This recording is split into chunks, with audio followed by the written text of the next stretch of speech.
I was going to do this off camera. I didn't feel like painting it on camera, but after reviewing this, I was actually very impressed. So I have the Mr. Clear Color GX Clear Brown, and like I mentioned before, that this one, even though it's a good tone, it's not the tone that I was looking for. So I'm going to try this paint so you guys can see this. Watch this.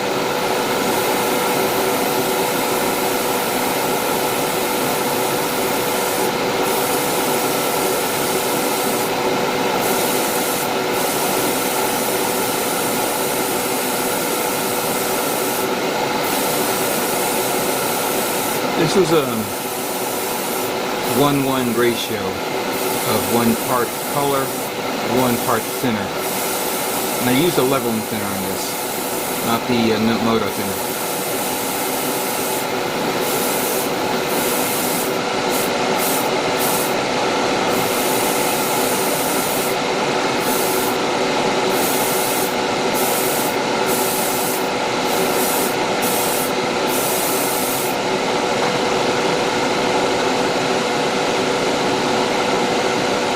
Just to show you a side-by-side example. This is the one painted burnt iron. This is the one with clear brown. Hopefully when it dries it looks a lot better. Let me do one more so you guys can see this. I'll do it on this one here, on this plate.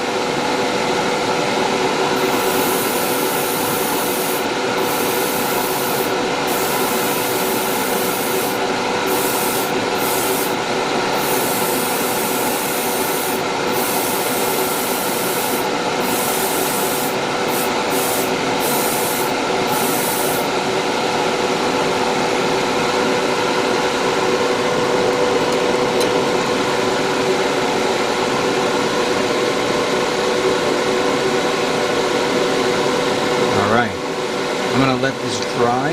It'll probably look different when it finishes drying, and then we'll review it on the table of all the parts that I've completed for the inner frame. Stay tuned for that. Oh no. Here it is. All the parts that I've painted. All of them. This one goes here. So let's break it down to show what I did. This, and I should have got the bottles. Let me get it. Show a reference here. Give me that. Give me that. No, not that. So this is the metallic black, which I painted on these parts here. Here is the Gaia gunmetal, which I painted for these guys here. This is the flat silver, which I was hoping for a much more brilliant look to it. Maybe my fault. And then finally, even though I used burnt iron on this, I used the clear brown. This completes everything that is in the inner frame of the PGU Nu RX 93 Nu Gundam. Yeah, shield came out good. You know, you have like the beam rifle, except now I'm noticing some things that maybe I need another spray, because when you look at something like this in the light and you look at this, actually to tell you the truth, that is not bad though.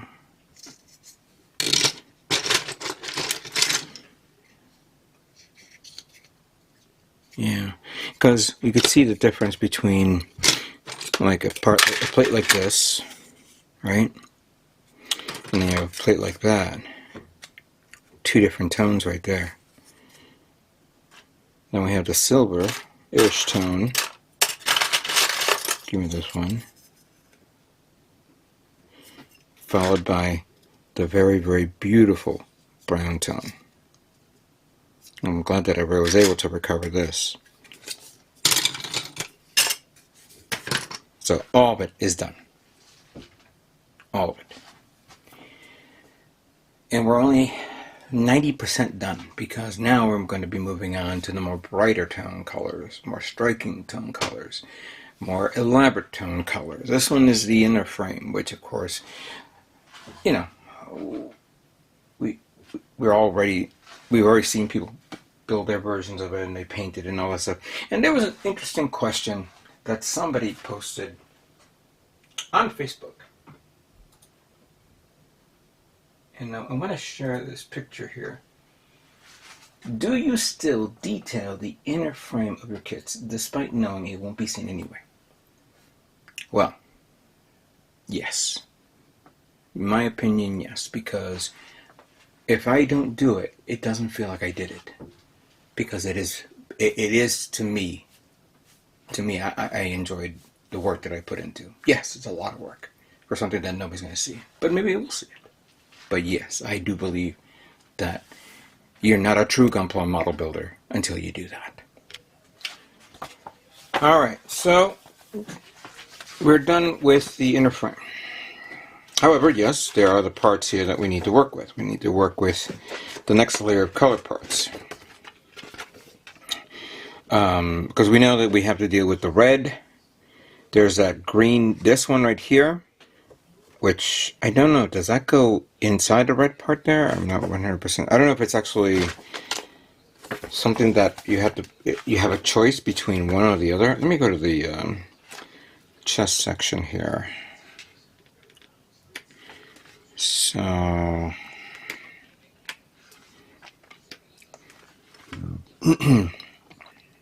so the chest unit number 4.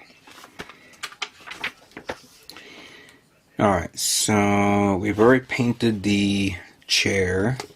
There's some stickers to put on the actual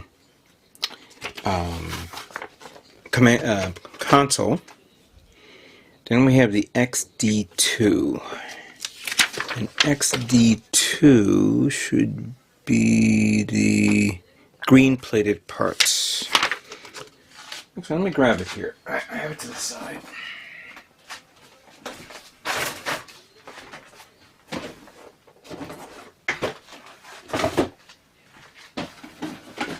Now that this box is empty, I'm actually... Hold on a second. I was going to say something, but now I changed my mind. Alright, so we have this. I'm not going to paint this, considering that how it's going to reflect from the inside. Yes, I did mention, if you don't paint it at all, you know, whatever, but it also depends on the quality of the part. Let me remove this.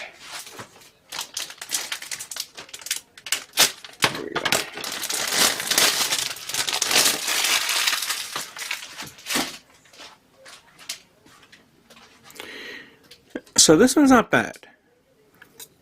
It is undergated and whatnot. And quite frankly, I don't see any other parts that would need this.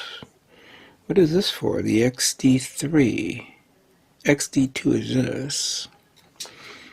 Alright, so we have this that is put together like so. Now there's that red part, which I believe is green, silver, silver, red, W1. And W1 goes around. Okay. There's also, and we haven't even gotten to the point of me talking about LEDs yet. I have the LED lights, which I need to find out how we're going to put them on. And I see that I think the light shows up inside this kit in the canopy to simulate the psycho move frame, the psycho frame. color. There we go. I'm actually going to pre-assemble this. I don't even think I have neon green, let alone metallic neon green. I could probably pick up a bottle at Gundam Planet, but I don't want to make another trip just to get one color that I'm probably never going to use again. So here, there we go. So that part is done. And I guess the red goes around it. But then again, you know, we have the other red parts that we have to paint as well. So this will go in the box. As a matter of fact, yes. All these parts that I have completed will go in the box. And the reason why I'm doing it is because that way it doesn't interfere with what I'm about to do on this table. Get it out of the way. And we move on to the next stage of the build. There we go. These paints are done. Put them to the side so we can focus on the next series of paints. So let me pop up in the open box and prepare looking at the parts for the armor.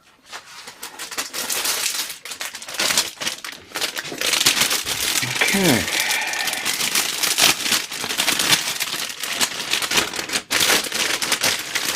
I just kind of begin to realize now that I may have to open up the third box because there are parts there that are going to need to be merged with the painting, like the white parts and the black parts. These are the black ones here, the red. This one is, I believe, the gray tone, based on how I'm looking at it in the lake. Yeah, that is gray. That is gray and that's white.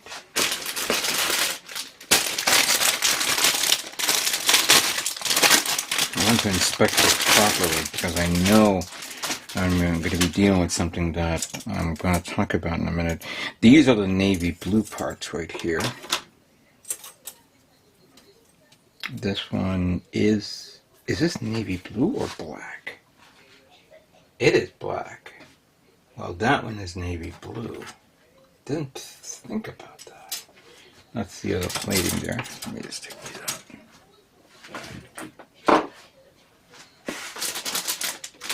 Now this is the one thing that I was mentioning before ad nauseum. Do I need to paint this?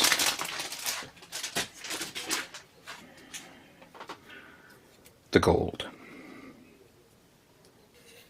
Let's look at this closely.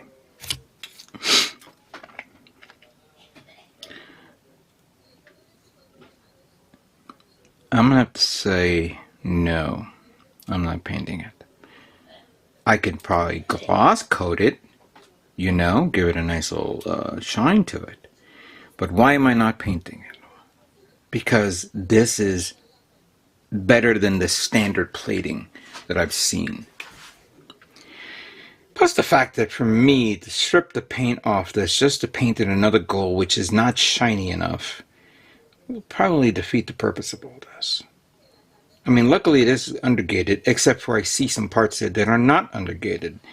So, yeah. Like that part is beautiful there. Let me look at the other ones. Let me get the other ones. Because we have to deal with the other one.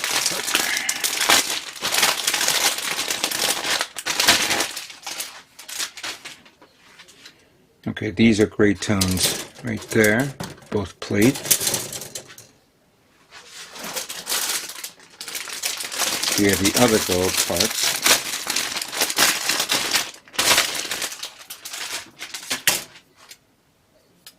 I have to admit, this is gorgeous. Pistons that I've seen with the legs bent and the arms, joint connections. I don't see no warpage of the paint. This is a pure gold plated kit right there.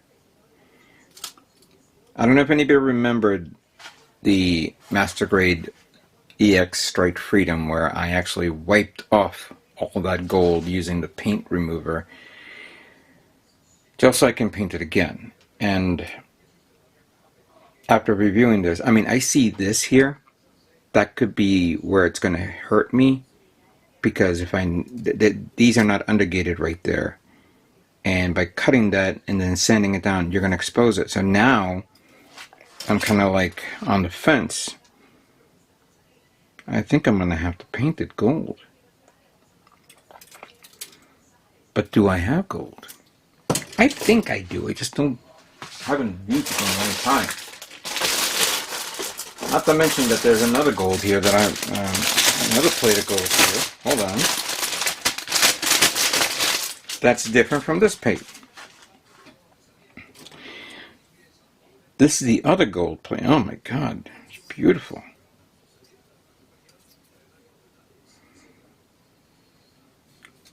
Yeah, I'm actually really... I was going to say no. Now I have to say yes. I'm going to have to paint it. It looks good though.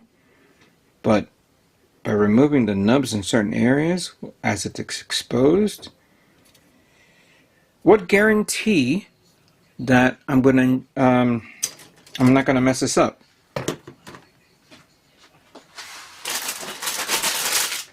I don't want to look at other people's builds because it'll annoy the hell out of me. I like to explore this on my own. Alright, so we got the white parts here. That's actually the head assembly. We have the red parts, which I'm going to lay it over here. I'm not even going to pop open this base yet.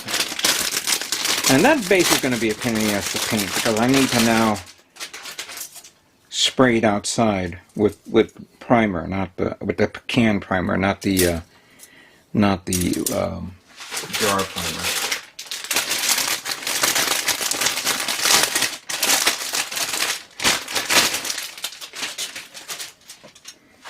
See, that's blue right there. That goes with this, which quite frankly goes there. This is white. Yeah.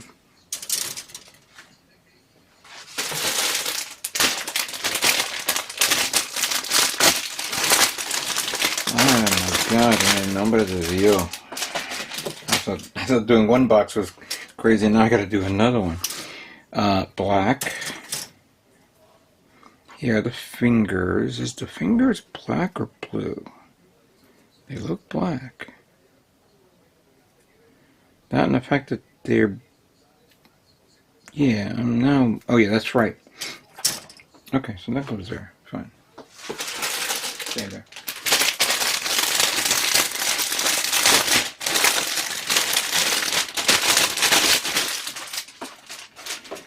Alright, so here is the shield. That goes there. The beam saver effect, I'm going to put it in the box. Here are the gray parts. It's gray, right? I feel like they are. In the light it's kind of difficult. But it feels like it's white, and I think it's gray. We'll leave it there for now.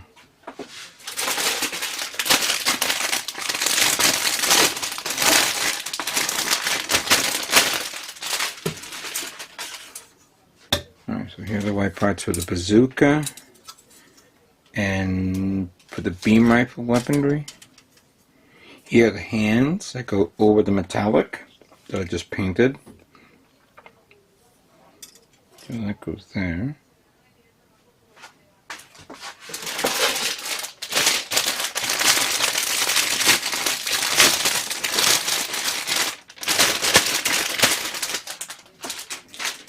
Here's the longer beam effect part, which I'm going to put in the box.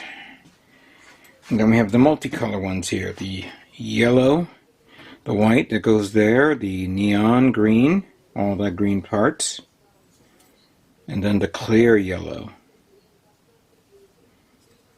Yeah, that's quite something there. I'll put that there. Two more bags.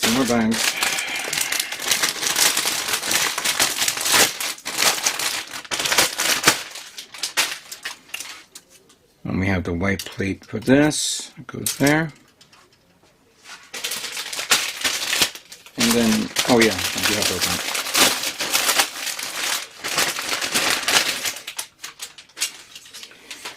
And we have the base stand for the base to hold up the kit. That will go in the box. And then we have the red parts. But this, let's see here. This is the companion to this. So there. So we have black, the navy blue, the red, or excuse me, the light red and then the darker red, the gray, very light gray, all the white, the bright gold, the dark gold, the yellow, white, and clear parts. And we're not even on box number 3 yet, which I'm going to pop out right now because I'm going to have to merge all those white, black, yellow parts, gray, whatever it is that's in there of the funnels with this set, because I want to do them all in one shot. And I may have to start with the lowest amount of parts and then work my way up to the larger amount of parts. So with that being said, I think I'm going to have to paint this first, followed by I'm going to do the 2 reds, of course. Then I'll go with the yellow, then the blue, then the black. Then I'm going to work on these colors and see what color I have, what gold parts, gold color parts do I have that will supplement this if I have to paint it, or I'm going to leave it alone. And then the last 2 will be the gray and this, because that's what I'm still thinking on whether I should really do a weathering effect or just play it by ear and leave it the way it is. I'm going to take maybe a couple of days break after this, just so I can get myself situated and settled in before I move on to the next stage. So if you don't see any videos for a few days, it's because I need some time. Let us begin.